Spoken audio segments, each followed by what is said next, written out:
générations de personnes présentes ce jour. La captivité du citoyen défoyé est confirmée à de nombreuses reprises. Bien que l'éloignement soit diffusé à la radio, il semblerait que le contact avec l'extérieur est éliminé et les forces de l'ordre ne pouvaient être au courant du déroulement de cette événement.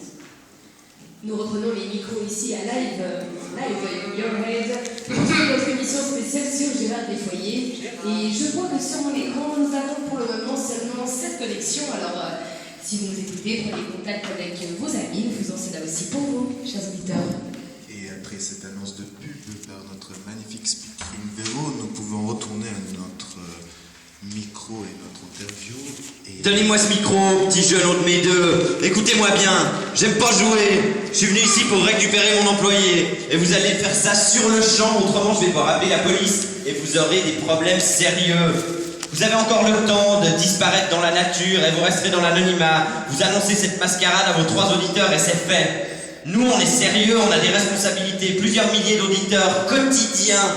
Vous ne pouvez pas vous rendre compte de ce que ça implique.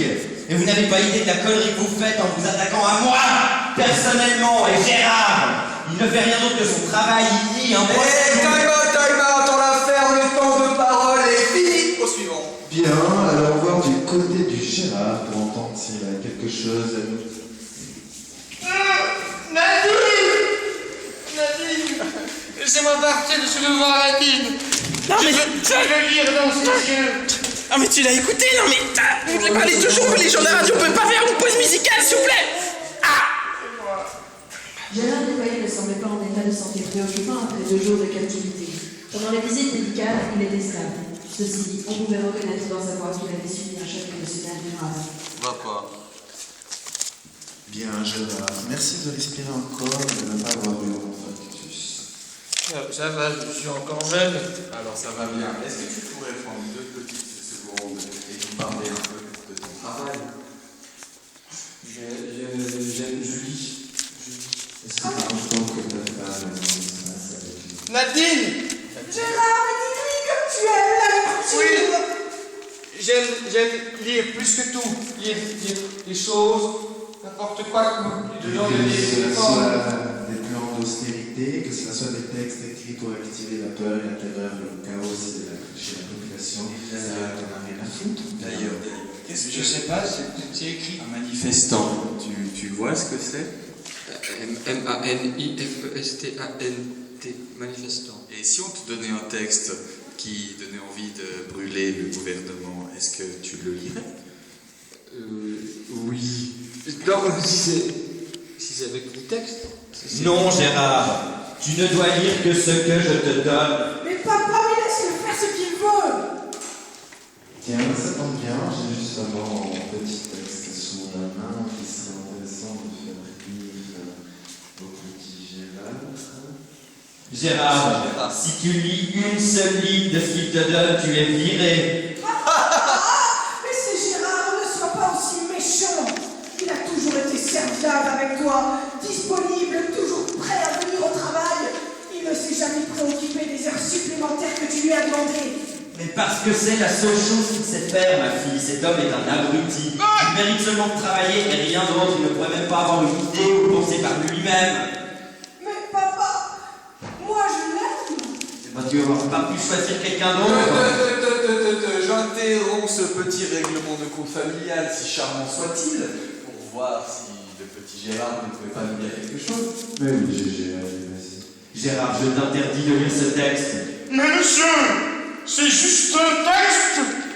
J'aime lire. Il n'y a rien d'autre qui m'intéresse. Je veux juste pouvoir énoncer du texte. Le reste du temps, je n'ai pas droit. Eh bien, vas-y, mon petit, dis si c'est ce que tu veux, vas-y.